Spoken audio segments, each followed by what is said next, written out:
There are two basic approaches to 3D imaging. One is multi-camera stereo vision, where image disparity is used to determine depth. The other one is time-of-flight LiDAR, where round-trip delay of a pulse is used to determine distance. Next. Next. As for trade-offs, the stereo vision uses conventional cameras but has poor distance accuracy. Next. But the time-of-flight LiDAR has very good distance accuracy but uses a new type of a sensor with good timing and sensitivity. Next. What is the difference between a camera and time-of-flight image sensor? Camera records the number of photons or intensity per pixel, while the time-of-flight LiDAR records time or distance, records travel time, or in other words, distance per pixel. Next. In this talk, back here, Mark, if you go back. Okay. Okay, in this talk, I will go through some of the aspects of time-of-flight LiDAR imaging, and then I move on to statistics of object recovery in presence of noise. At the end, I will discuss the design of my flash image sensor, and finally, I reach a conclusion. Next.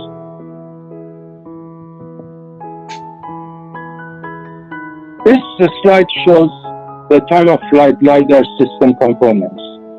They comprise a controller, a laser source, optics, and an image sensor and a post-processor. Next.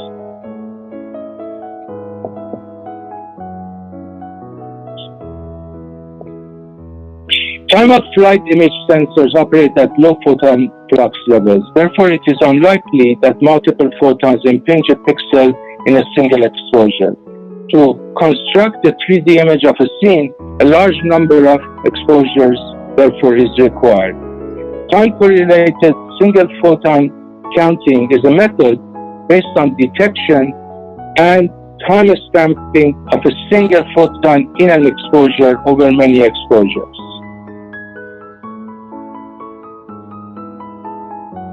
This slide summarizes how a LiDAR system works. A light pulse periodically illuminates a scene and it starts the timer. The imager records the arrival time and position of each photon and computes the time of flight delay at each position. Next. The process repeats many times, and from average delay, one can determine the distance of an object.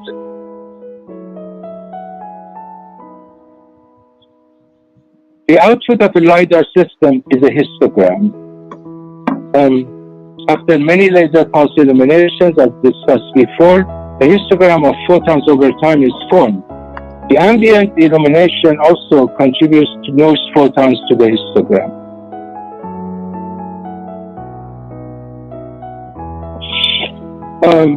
At this point, I will go over some prior work my work is based on.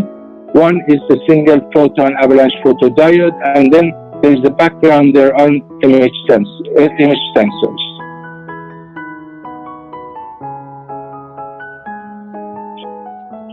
Single photon avalanche diode, or SPAD, is a photosensitive diode that is biased above its breakdown voltage, or in other words, working in a Geiger mode.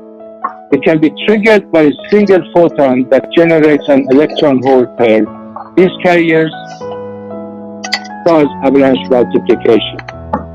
The SPAD detection efficiency depends on photon energy and SPAD excess bias. It should be noted that thermally generated carriers can also trigger avalanche. Next. Once the SPAD is triggered, a large resistor passively quenches the current surge to protect the device. Subsequently, the resistor recharges the SPAD to its armed state. During recharge time, the SPAD is unresponsive to new events.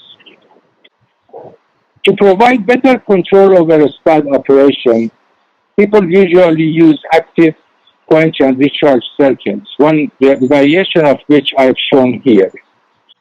In its quiescent state, V anode is held at ground by a large high impedance transistor, and the SPAD is in its overbias condition, and at the same time the output is zero. On detection of an event, V anode rapidly rises, turning on transistor MP1 and asserting V out. At the same time, a timer RC, shown here as an RC delay, starts. The transistor MP1 brings V anode to a no-load bias condition.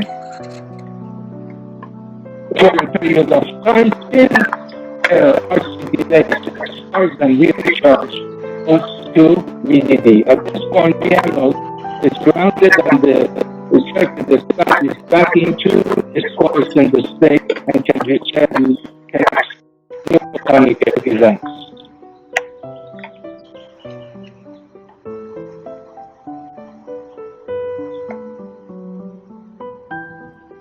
Now on to the background on SPAD imagers.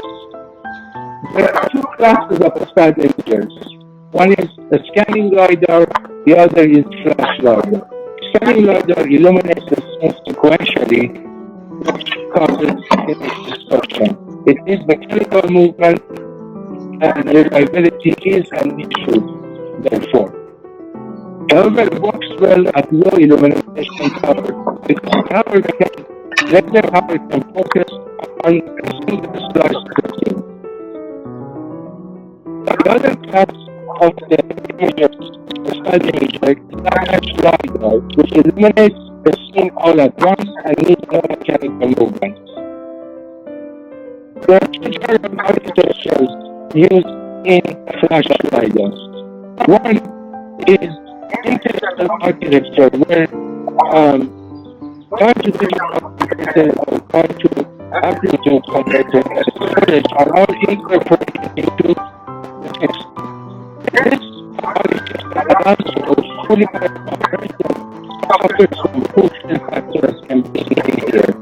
We've got the photosensitive part of the SPAD here, and this is the whole picture and shows the problem with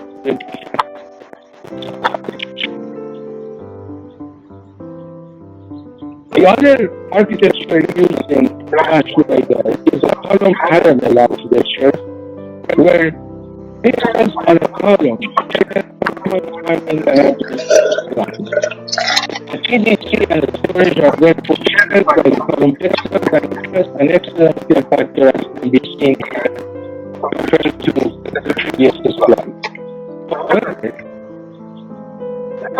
it's susceptible to collisions of closely associated with events causing timing and distortion.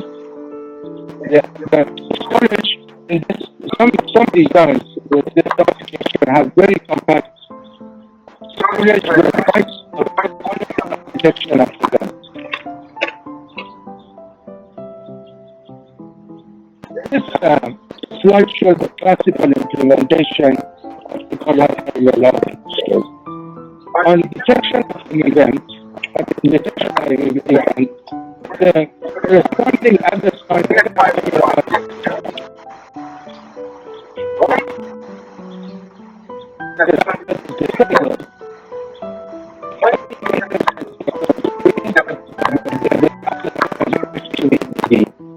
therefore,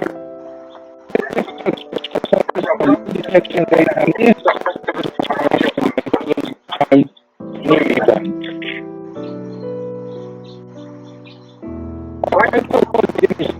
Is based on the architecture. Using self-resetting techniques affords very high detection rate and direct output inside of the region. It has an automatic digital implementation where no analog components such as electrical bias, debiasing, or high-frequency PLLs are used. Since a big part of my design is based on circuit setting logic, I want to quote one example of it here. Circuit setting logic is a monostable circuit that once it's triggered, it resets itself. Before I go on and delve into the circuit, I just want to do some naming terminology. Signals affected by underscore MR are high-going pulses with a rising impedance. Signals which are affected by underscore MF are low-going pulses with a falling impedance. Now back to the circuit. When in underscore MR and down underscore MR are low, the circuit is in its quiescent state, and node ready age is high, with node TS underscore is high and held at VDD by a keeper. On the rising edge of in underscore MR, TS underscore MS immediately goes to ground, and after some delay, down underscore MR goes to VDD. At this point, down underscore MR, which is affected, brings ready underscore H down to ground, which in turn affects TS underscore MF to VDD. The down underscore MR goes to ground, and the circuit goes back to its condition and respond to another rising edge of in underscore MR.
Quantified here as noise most potent loss is a major source of noise in larger systems. The impact on the system can be assessed by the signal to noise ratio, where the ratio is of laser flux divided by noise flux.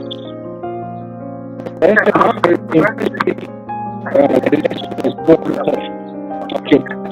not surprisingly, it is inversely proportional to background irradiance. Last but not least, another parameter involved in object recovery is the detection algorithm that we use, where linear cross-correlation is the optimal approach. This approach applies a mesh filter to a histogram, where the peak of the filter output indicates time of flight with a delay. While the detection algorithm returns the best estimate of depth of the object, errors in that estimate arise from three primary sources. Given that the expected number of captured photons in a timing bin is small, quantization can limit the accuracy of the estimated time. Background photons as well will cause uncertainty in the measured result, especially at lower SNRs. And finally, accuracy will be affected by the finer width of the timing bins or otherwise time quantization.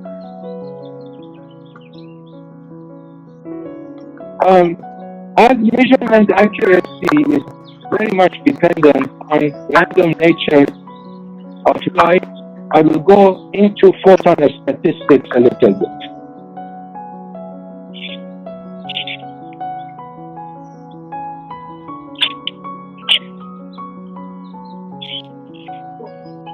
Sources of estimation error are strongly rooted in the random nature of light.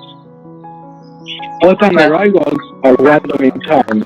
They are characterized by an average arrival rate lambda. I don't really understand The expected number of photons in a this time question. interval delta t can be shown What to is be it?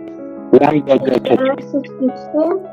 The photon you have to label the statistics of axis. photon What are is this caused number? by Poisson distribution. Okay. However, couple Say which as one fat is which one. in You have to say this one is X and this one is Y. the Or just statistics are not Poisson anymore.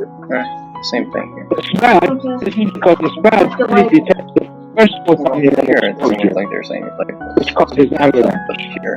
The photon any is of the detected graphs, at it's very time important t, to label if and only if it was not You go to detected graph, prior right? to t. Label for each axis. This Label. is described by an exponential distribution, where the probability of avalanche within the time interval delta t at time t is e to the minus lambda t lambda delta t.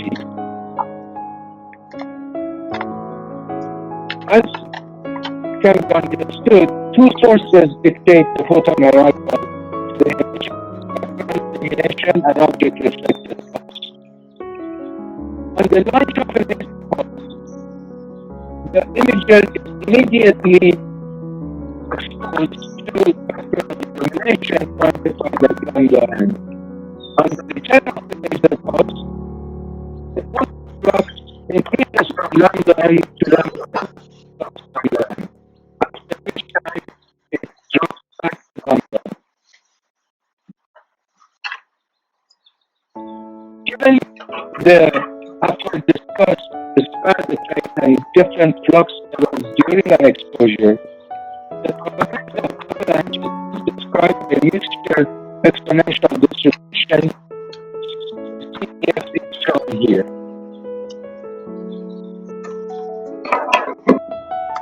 Now, I want to use this. We use the mixture exponential distribution to do some statistics on depth uncertainty. We created a simulator based on mixture exponential statistics to examine the influence of background and laser flux rates as well as object distance on depth uncertainty. Each photon arrival during an exposure is sorted into the proper timing beam of the histogram. After the desired number of exposures, histogram is passed through a matched filter, which detects the histogram peak and provides a distance estimate.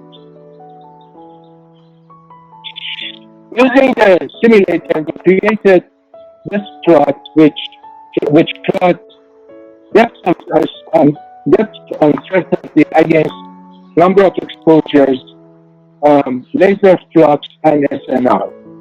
At high SNR levels, depth uncertainty approaches the quantization error of the timing beam. As SNR is reduced, depth uncertainty deteriorates because of the contribution of the background signals. It can also be seen that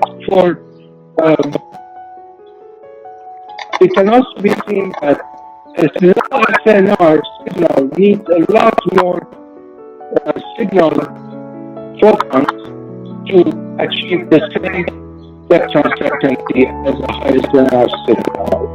Finally, as the number of exposures is reduced, there is a sudden rapid deterioration of depth uncertainty, which is due to not uncertainty in measurement, but false detections of an object, presenting themselves as outliers. At this point, I would like to go over the detection of four objects and the problems that they pose. a solution for such situations. The difference of an object from a sensor deteriorates the probability of detection in two ways. Total plots of object distance from the imager. And more importantly, the probability of an object covers the probability that an object covers exponentially opposite constant of 1 over lambda n.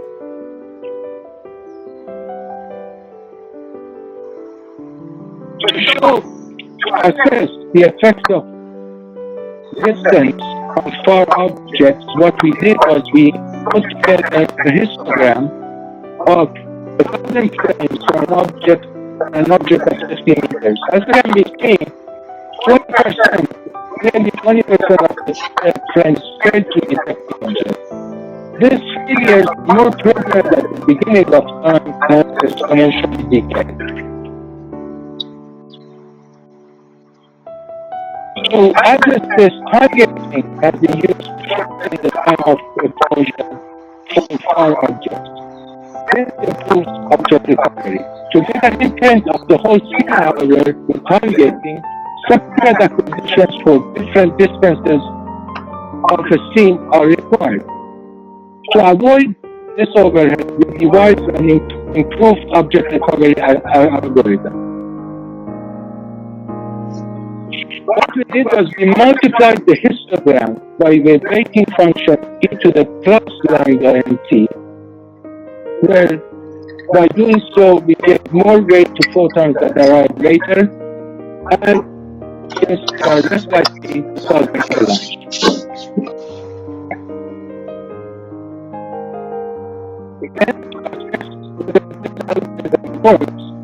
We created two histograms, one without the exponential filter and one with the exponential filter.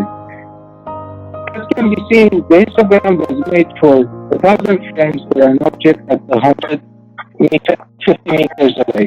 As can be seen, the exponential filter only suffers from 4 outliers and failures, as opposed to nearly 20% for one without applying the filter. Now, I want to go into some detail of my flash image sensor. The image sensor was implemented in TSMC 130 nanometer high voltage technology with 6 metal layers. It is organized in 2 separate pixel arrays of 32 by 48 pixels. It also includes time-to-digital converters and 5 ports for storage, and global circuitry of serializers, controller, and JTAG interface. In this slide, I have shown the 2 pixel arrays and the associated TDCs and FIFOs, and the close-up of the pixels in the array and the close-up of the TDCs and the FIFOs.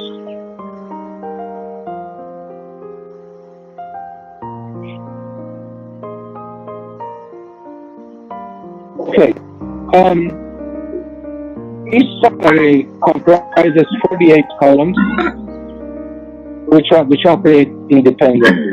Each column has 32 pixels and timing and address logic, and a TDC for time stamping the events, and a FIFO for storing the special temporal information of an event.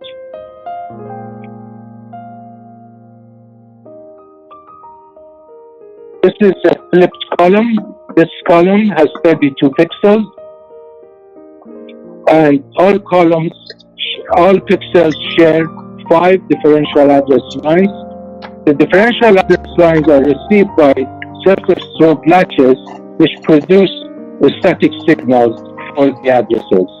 At the same time, the differential addresses generate a signal called event_MR whose rising edge embeds the timing information of an event.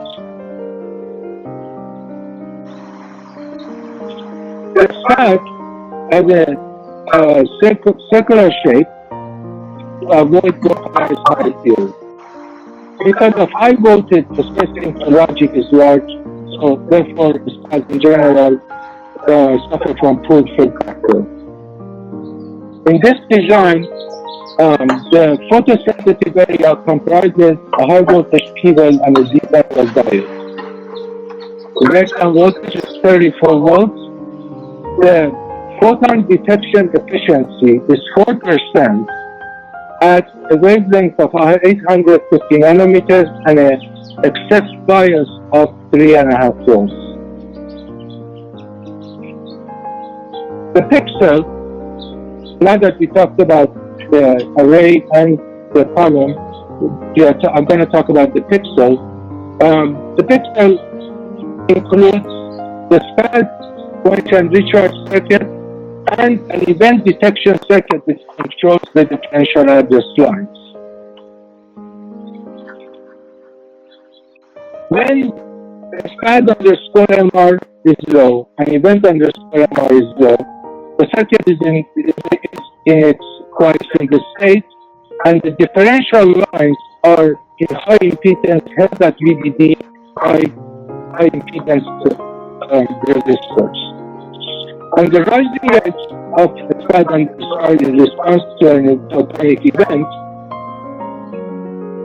node PD immediately rises and discharging one of the two bit lines, one of the two differential bit lines of 5 pairs. At this point,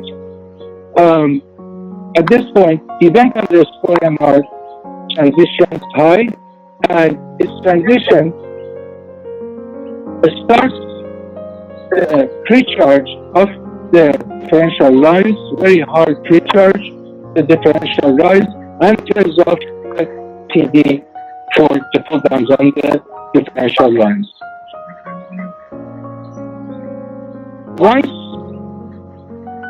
the address lines are charged up, event underscore MR falls on to ground, and the circuit is back into its quiescent state, and the column can accept new events.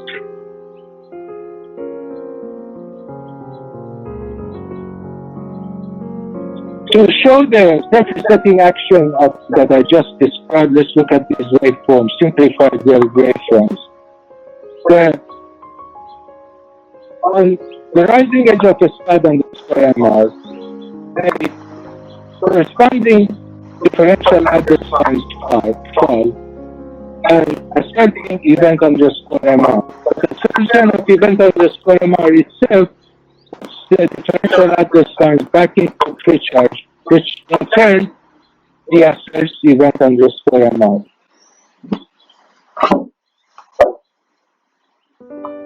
The assertion of SPAD underscore MR to the assertion of event underscore MR is the time difference during which new events are not detected, and therefore that is called the time of the column. So my display time is about 1 nanosecond.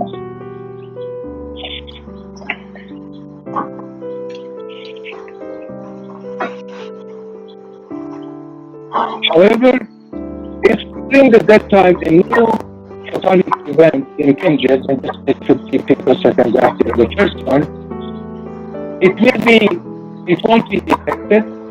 However, the state of the differential address lines is corrupted. Nevertheless, thanks to the circuit that I call circuit latch, the information of the first event is maintained. The first latch looks at the following. Initially, the address lines the size of the high, and nodes LA underscore TMF and LA underscore TMF are both high as well. Once, for example, A underscore TMF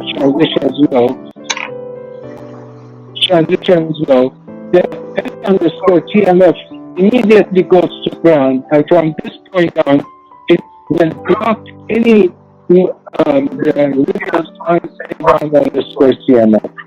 This is how the circuit gets independent of the line questions.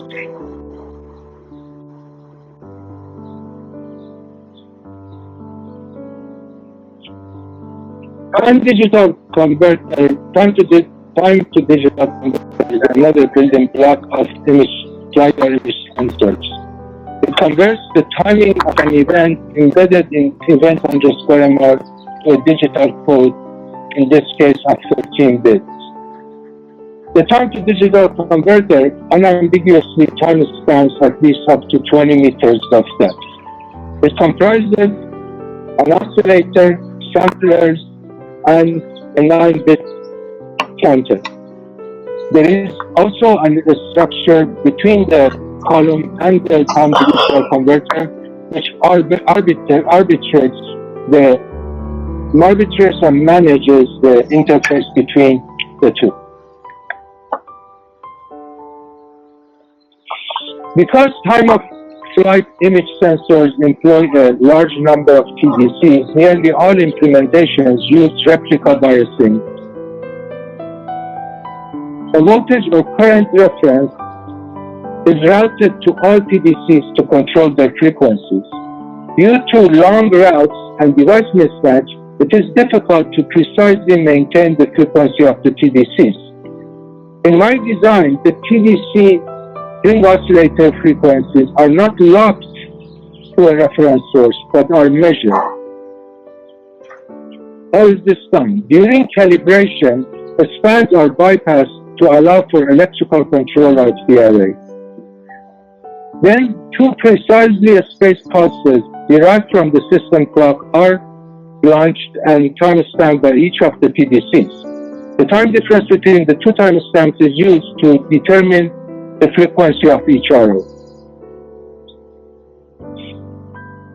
The latency of the TDC type stage from the assertion of event underscore MR till all samplers have resolved determines the dead time of the TDC.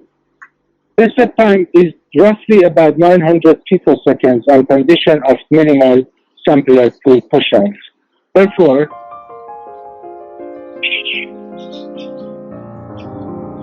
the pixel column has a dead time of 980 picoseconds, while TDC dead time is 900 picoseconds. Therefore, the effective dead time of the image sensor is 980 picoseconds.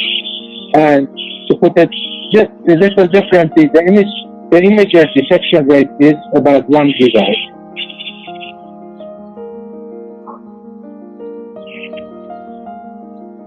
The FIFO is another building block of the LiDAR imagers. Each pixel column has a dedicated FIFO,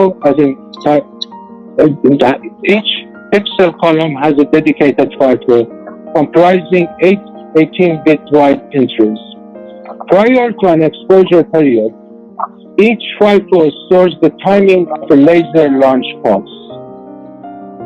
During an exposure period, the FIFO pointers advance each time event underscore MR asserts, and the special temporal information is then written into the selected FIFO entry.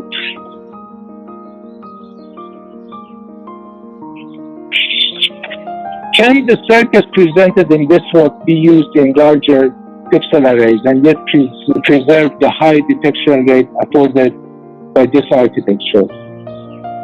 Well, increasing the number of pixels in the row direction is straightforward, for which the number of TDCs and FIFOs linearly increases.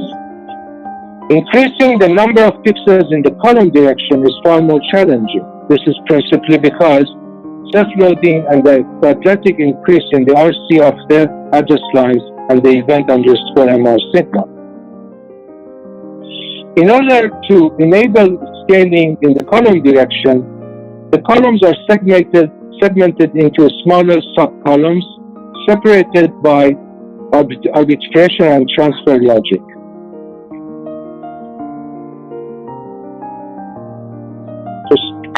So if the subcolumn 2, for example, can transfer its information to subcolumn 3 if subcolumn 3 is not ready. Is ready and is in quiescent state. If it is not ready, the information from subcolumn 2 is not detected. Therefore, so long as subcolumn 3 event MR is asserted, the subcolumn 3 is this. Once event MR of subcolumn 3 deassess, subcolumn 3 enters the quiescent state and becomes receptive to data from subcolumn 2.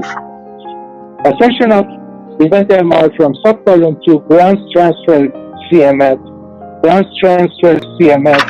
allowing for the data transfer. So in recap, once subcolumn 3 is quiescent, assertion of event MR in subcolumn 2 grants transfer underscore CMF, enables the transfer of data, spatiotemporal data from subcolumn 2 to subcolumn 3. However, it should be noted that this delay associated with transfer logic must be measured and nullified by way of electrical calculation.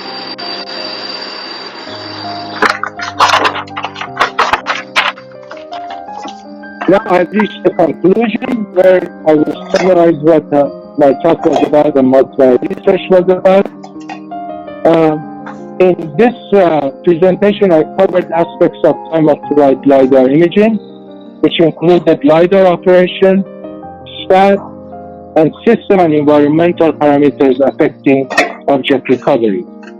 Starting with Poisson statistics, I derived the mixture exponential distribution, which addresses the SPAD effect and non-constant photon flux. Based on this, we built a simulator to analyze measurement and uncertainty as a function of SNR, lambda L, lambda n, and object distance. Using the simulator, we examined the problem with long-range object recovery and proposed an improved detection technique to reduce the number of false detections. Finally, I presented the design of a flash LiDAR imager, which by employing surface setting logic, the design achieves high detection rate and is collision tolerant. And finally, using digital assist, the chip does not require any analog components. In acknowledgement, I want to thank Mark Purvis, my advisor, who pushed me into unknown territories and intellectually was of immeasurable help. Pietro Caragilo for putting together the pixel array, Bojan Markovic for the design of a SPAD and AQR, Myung Chang Lim for providing the infrastructure for simulation and layout, and last but not least, Alfred Young, a friend of mine, for supplying infrastructure and tool expertise. This concludes my talk. Thank you very much. Thanks very much, Hamid.